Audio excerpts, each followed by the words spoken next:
5 चरणाचा आणि संत जीवनाचा अलौकिक विशेष सांगणार आहे. विठ्ठल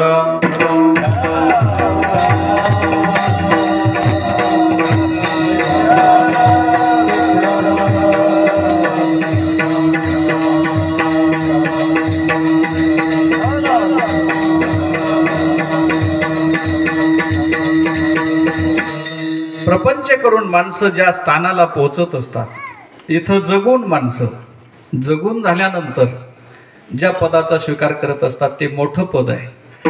इथं जे जगतो ना, हे आपलं सामान्य पद आहे. आपण कोण आहे तर ज्याची त्याची ओळख आहे. आपण अमुक व्यक्ती आहोत अशी जी आपली ओळख आहे, ती जी ओळख आहे ती साधारण ओळख आहे. आपली खरी ओळख जी आहेत ते आपण त्या ईश्वराचे अंश आहे. जसं आता हनुमंतरायांच्या पुढंच आहे, तर हनुमंताला विचारलं रामप्रभू की आपण कोण आहे. हनुमंतराय म्हटले, देहदृष्ट्या तु दासोहम, देहदृष्टीने मी दास आहे. जीवदृष्ट्या तदंशकः, जीवदृष्टीने मी तुझा अंश आहे. आत्मदृष्ट्या त्वमेवहि, आत्मदृष्टीने तू आणि मी एकच आहे. इति मे निश्चला मती, अशी जी मती आहे त्या मतीचं नाव आहे पारमार्थिक. कारण शरीर पारमार्थिक असून प्रवृत्ती पारमार्थिक असणं गरजेचं आहे आणि त्या प्रवृत्तीचंच नाव परमार्थ आहे. आणि म्हणून आपण राहतो या संसारामध्ये, पण संसार व्यवहारात राहत असलो तरी प्रवृत्तीमध्ये निवृत्ती असली पाहिजे. विठ्ठल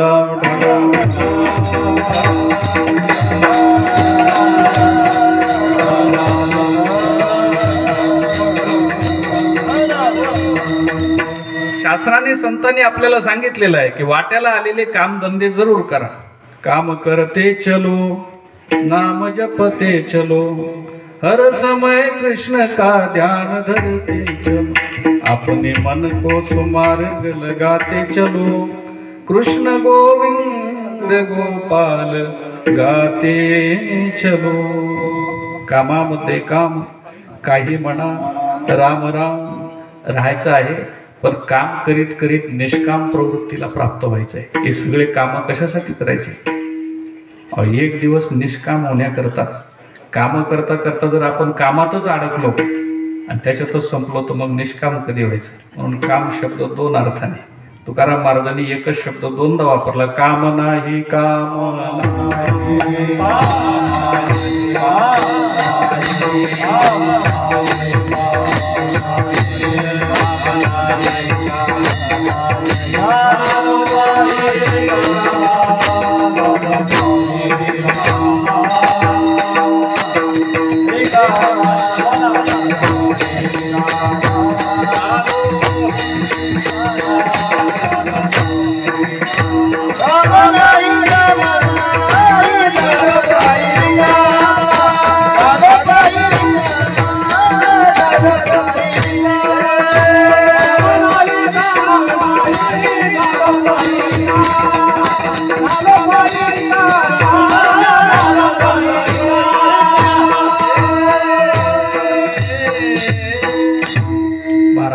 काम नाही, परत म्हटले काम नाही. महाराज डबल काम नाही, एका काम नाहीचा अर्थ आहे. आमच्या काम शब्द एक मराठी अर्थ आणि एक संस्कृत अर्थ बरं का. काम शब्दाचा अर्थ होतो कर्तव्य. माणसं म्हणतात मी 10 येणार आहे पण थोडं लेट येणार आहे. त्यांना विचारलं किती वाजेपर्यंत? ते म्हणजे कीर्तन संपेपर्यंत. बरोबर. त्यांना विचारलं असं का? ते म्हणजे फार महत्त्वाचं काम आहे त्याच्यामुळे माझ्या मागं काम आहे, याचं नाव आहे कर्तव्य. आणि दुसरा काम शब्द होतो ना, त्याचा अर्थ आहे प्राप्तव्य. प्राप्तव्य म्हणजे हे मला पाहिजे, ते मला पाहिजे, त्याला दुसऱ्या भाषेत कामना असं म्हणतात. कामना म्हणजे काम शब्द कामिती इच्छिता, त्या शास्त्रकारांनी काम शब्दाची व्याख्या केलेली आहेत. इदमेशात इदमेशात, हे मला पाहिजे, ते मला पाहिजे, ते मला पाहिजे. याला म्हणतात आपल्याजवळ असणाऱ्या खूप कामना असणं म्हणजे फलाची आसक्ती असणं. काम शब्दाचा एक अर्थ आहे कर्तव्य आणि काम शब्दाचा दुसरा अर्थ आहे प्राप्तव्य. संस्कृतमध्ये काम शब्दाचा अर्थ प्राप्तव्य होतो आणि मराठीमध्ये काम शब्दाचा अर्थ कर्तव्य होतो. महाराज म्हणतात दोन्ही संपले आमच्या जीवनामध्ये. कामही करून संपलं नाही का. मनोने ज्ञानिया पुरुखा, कृत्य करू सरले देखा. ते म्हणतात माऊली म्हणले काम करून संपलं बरं का. आणि तुकोबाराय म्हणतात काम नाही, काम नाही. बरं का, आता काही करायचं राहिलं नाही. शेवट तो बोला माझा भाऊ गोड झाला, याचा अर्थ तोच होतो, काम नाही. मग काय झालं, आलो निजाच्या माहेरा. माहेरात गेल्यावर काम राहतं का? महिला मंडळी मागे बसलेली आहे सगळे. सासरला वैतागले, आता दिवाळी जवळ आलेली, सासरला वैतागलेली सासरवाशीन माहेरला जाते. कशा करता? थोडी विश्रांती मिळेल याच्या करता. आणि मग तिथंच विश्रांती. आलो निजाच्या माहेरा, भेटी रखुमाईच्या वरा. त्या ठिकाणी विश्रांती आहे, ते प्राप्तव्य आहे. म्हणून महाराज म्हणतात काम नाही. दोन गोष्टी आहेत. तुकोबाराय सांगतात इथं आल्यानंतर काम करायचं नाही का? प्रत्येकाने करायचं, पण हे काम करीतच बसायचं नाही, हे काम करून संपवायचं. संसार त्याचं नाव आहे जो करून संपवता आला पाहिजे, आणि परमार्थ त्याचं नाव आहे की जो करता आला पाहिजे. म्हणून तुकाराम महाराज म्हणतात आम्ही करीत नाही असं नाही, हे कामं करतो, पण करून हे कामं आम्हाला संपवता येतात.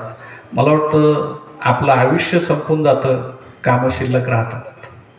त्याचंच नाव माणूस आहे, त्याचंच नाव जीव आहे, त्याचंच नाव बंधन आहे.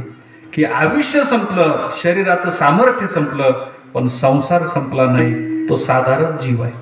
आणि इथं आल्यानंतर या शरीरामध्ये आपलं काम करून संपलं आणि आयुष्य शिल्लक उरलं, त्याचं नाव साधू आहे. विठ्ठल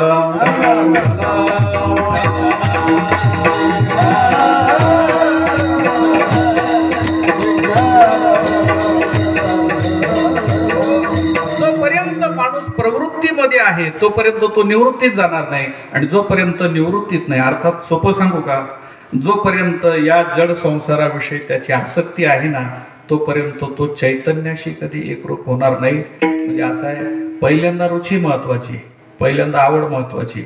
आपली महत्व बुद्धी कशावर आहे हे फार महत्वाचं आहे. आपली महत्व बुद्धी जर या जगातल्या सगळ्या वस्तू पदार्थावरच असेल ना, तर आपण या वस्तू पदार्थातून कधीच निवृत्त होणार नाही. याचंच नाव बद्धता आहे, यालाच बंधन म्हणतात. आणि या वस्तू पदार्थातून आपली महत्व बुद्धी संपून जाणं, याचंच नाव मोक्ष आहे. विठ्ठल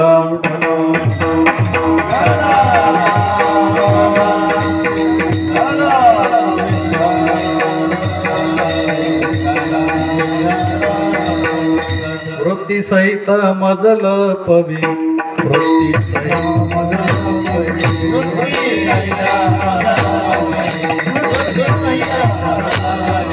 माझे मन चरणी ठेवी,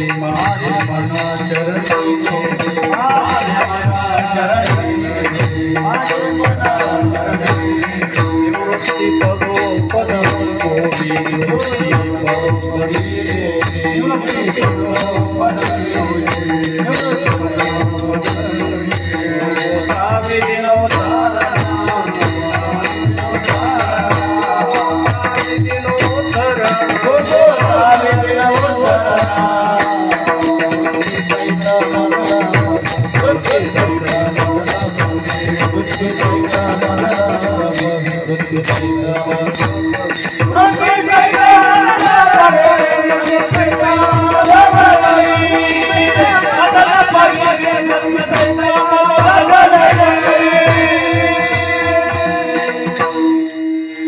चन्ने महाराज त्या बाळछंदातलं प्रमाण होते.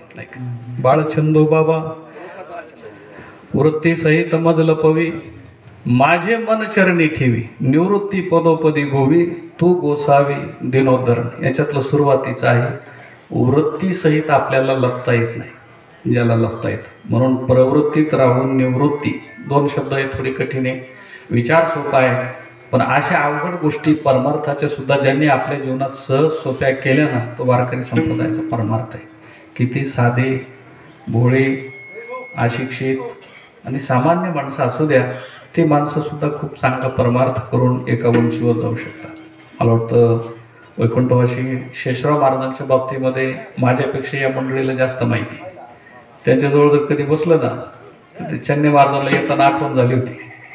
ते म्हणायचे महत्वाचा मुद्दा असा आहे. ज्या मंडळीने त्यांचं ऐकलं असेल, त्यांच्या लक्षात असेल, ते सांगायचे ते सगळं बरोबर आहे, पण महत्वाचा मुद्दा असा आहे. तो मला वाटतं एवढ्या संसार व्यवहारात राहून सुद्धा महत्वाचा मुद्दा कळतो, एवढं महत्वाचं आहे.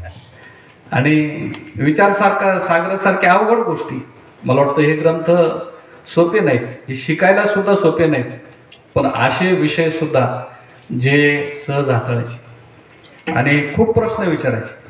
आमचे शेषराव महाराज खूप प्रश्न विचारायचे. खरं म्हणजे अज्ञानी माणसाला प्रश्न विचारणारा माणूस शत्रू वाटतो, अडाणी माणसाला प्रश्न विचारणारा माणूस शत्रू वाटतो, आणि शहाण्या माणसाला कधी कधी प्रश्न विचारायला आनंद वाटतो. तर ते मला प्रश्न कधीतरी विचारायचे. त्यांना खूप गोष्टी समाजातल्या पटत नव्हत्या. बरं, त्यांना खूप गोष्टी समाजातल्या पटत, प्रत्येक माणसाचं. आपल्याला तरी काय सगळं पटतंच का? आता इथं आपण सगळे बसलो, आता सगळ्यांनाच हे सगळं पटतं असं थोडंच आहे. प्रत्येकाचा विचार वेगळा आहे. काही माणसाचा विचार याच्यापेक्षा उंच असतो, काही माणसाचा विचार साधारण असतो. मग सगळ्यांना सर्व पटत नाही, पण पटत नसलं तरी त्यांना जे पटतं ना ते मात्र चांगलं होतं. त्यांच्या जवळ बसलं ते म्हणे, महाराज आपला एवढा मोठा सप्ताह होतो. आता या खूप वर्षाचा साक्षीदार आहे मी त्यांच्या जीवनाचा. तिकडे एवढ्या 10-20 वर्षापासून मोठा सप्ताह भागवत कथा येते. ते म्हणले पण अगोदर कीर्तन कधी व्हायचे कधी नाही. ते म्हणले कीर्तन होत नाही, नंतर कधी म्हणले पारायण होत नाही. मग त्यांच्या आग्रह असतो, तात्या मंडळी आहेत तिथं, आबा आम्ही आता सगळे. एकदा विचार झाला की मग काय करायचं, पारायणच ठेवायचे दिवसा. या मंडळींचं पारायणावर जोर असायचा. त्यांना वाटायचं ज्ञानेश्वरीचं प्रवचन झालं पाहिजे, ज्ञानेश्वरीवर पारायण झालं पाहिजे, गाथ्याचं भजन झालं पाहिजे, गाथ्याचं पारायण झालं पाहिजे. चांगली योग्य गोष्ट आहे. वारकरी संप्रदायाचे मुख्य ग्रंथ आहे गाथा, ज्ञानेश्वरी आणि भागवत. जुन्या मंडळींच्या भागवताच्या खूप वेळा पाठ होत्या. आमचे लक्ष्मण महाराज इथे बसलेले, म्हणजे साधं गोळं व्यक्तिमत्व असलं तरी बसल्या बसल्या कितीतरी ओव्या ते बोलून जातात, सांगून जातात. तसंच आदरणीय शेषराव महाराजांचं होतं. याचं कारण आहे त्यांचं वाचन खूप होतं. विठ्ठल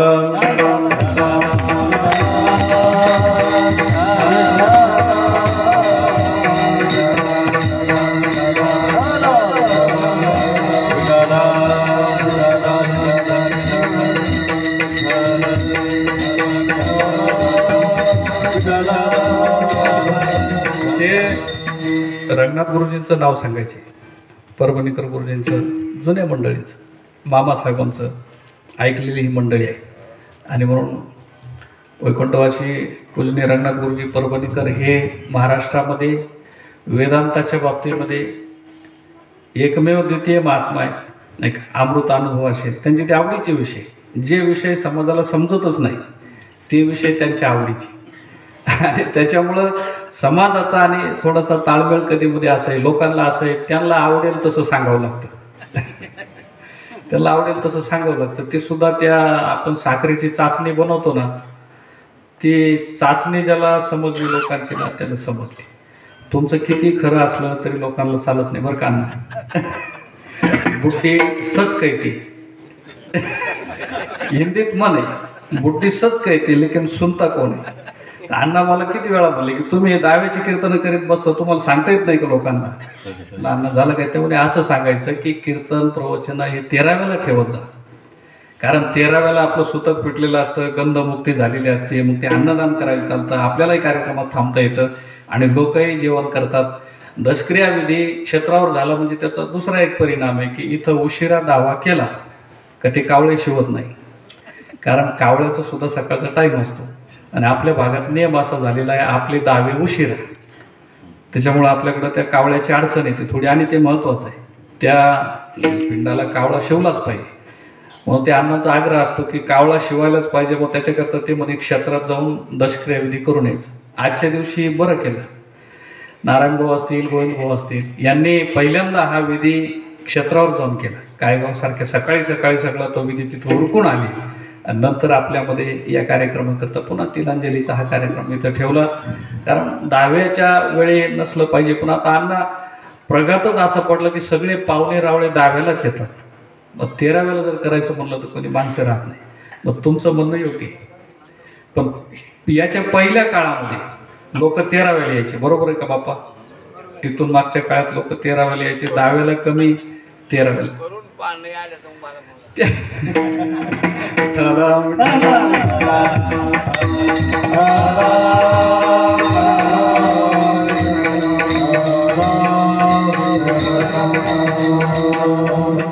आता अण्णा जसं जसं सांगितलं तसं मी बऱ्याच लोकांना सांगितलं बरं का, की असंच केलं पाहिजे, 13वेला आपण कार्यक्रम केले पाहिजे, 10वेला नाही केले पाहिजे. ते आम्हाला हा म्हणले.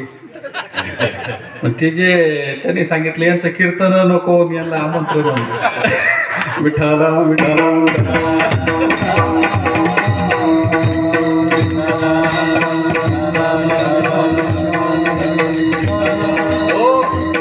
तरी पण अण्णा मी तुमच्याच पार्टीत बरं का, म्हणजे तुमच्या मताशी माझं मत आहे की 13वेलाच मोठा कार्यक्रम झाला पाहिजे, 10वेला फक्त पिंडदान आणि तिलांजलीचाच कार्यक्रम झाला पाहिजे. आणि हे खरं आहे, बरेच माणसं आहे आणि आपल्याच भागात आहे थोडंसं. आपण इकडं पलीकडे जर गेलो आपल्या कन्नडच्या पुढे बरोबर तात्या, तर ते मंडळी 13वाच करतात आणि 13व्याचा तो विधी संयुक्तच असतो सगळ्या माणसाला असे. पण आता आपल्याकडे एवं परंपरा प्राप्त, मला वाटतं याचा दोष आता आम्ही तुम्हालाच देणार आहे अण्णा, कारण हे कार्यक्रम तुमच्या काळात सुरू झाले, आम्ही फक्त पुढे चालवतो त्याला. मिठाला मिठाला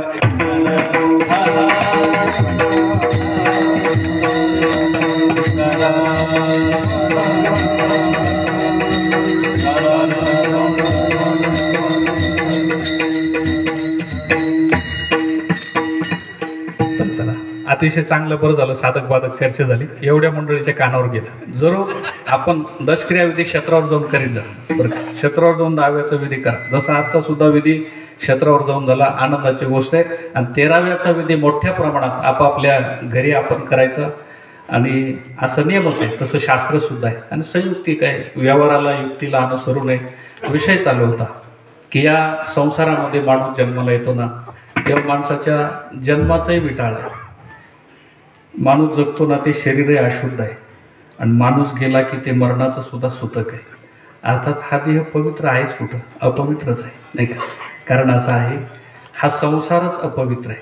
संसाराचे अंगी अवघीच व्यसने, आम्ही या कीर्तने शुद्ध झालो. पण या संसारामध्ये मृत्यू लोकामध्ये एक गोष्ट खूप चांगली आहे की इथं आपल्याला भजन करता येतं, भक्ती करता येते आणि आपलं जीवन आपल्याला शुद्ध करून घेता येतं. ते शुद्ध कशाने करता येतं? कोणी म्हणेल बिस्लरीचं पाणी आंघोळीला वापरलं तर, चांगल्या प्रकारचे साबण वापरले तर काही हरकत नाही, वापरत जा. माणसाने चांगलं राहावं, स्वच्छ राहावं, सुंदर राहावं. पण बाह्य स्वच्छतेने माणूस आतून शुद्ध होईल का सांगता येईल. कारण असं आहे, एक कृतीचं संतत्व आहे, एक कृतीचं संतत्व आहे.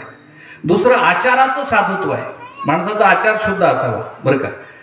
एक वेशाचं साधुत्व आहे, परंपरेचं साधुत्व आहे, दुसरं आचार विचाराचं साधुत्व आहे आणि तिसरं अनुभवाचं साधुत्व आहे.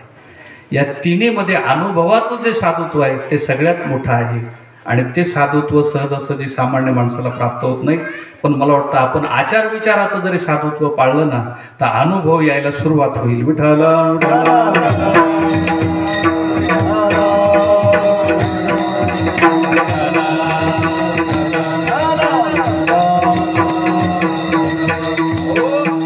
माणसाचं येणं अशुद्धच आहे.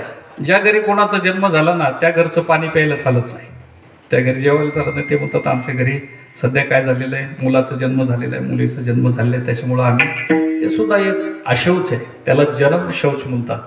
आणि जगत असताना सुद्धा या शरीरामध्ये खूप प्रकारची दुर्गंधी आहे, अर्गंधी आहे. मला वाटतं अंतरंगातली दुर्गंधी पाहिली तर सगळ्यात मोठी अंतरंग दुर्गंधी अज्ञान, जडता.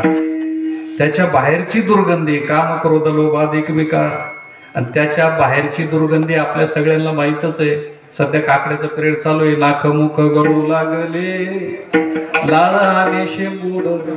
ही बाह्य दुर्गंधी आहे शरीराची.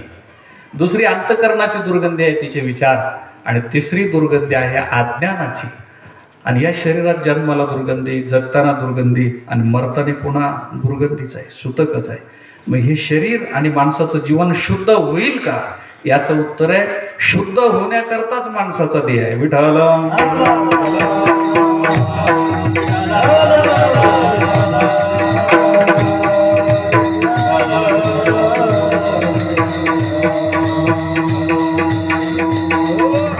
मग कोणाचा देह शुद्ध आहे? अभंगाच्या पहिल्या चरणात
पवित्र तो देह वाणी पुण्यवंत जो वदे अच्युत सर्व काळ. महाराज म्हणतात देह अपवित्र आहे. हे आजपर्यंत आपण सर्वांनी ऐकलेलं आहे. कारण असं आहे की या देहाचा विचार करताना या देहाचा सगळा सांगातच सांगितलेला आहे. त्याला सांख्य असं म्हणतात. सांख्य शब्दाचाच अर्थ आहे सांगात. या सगळ्या देहाचा सांगात आहे. पण सांगात त्याचा अत्यंत सामान्य आहे. पण या सगळ्या देहाचं संचालन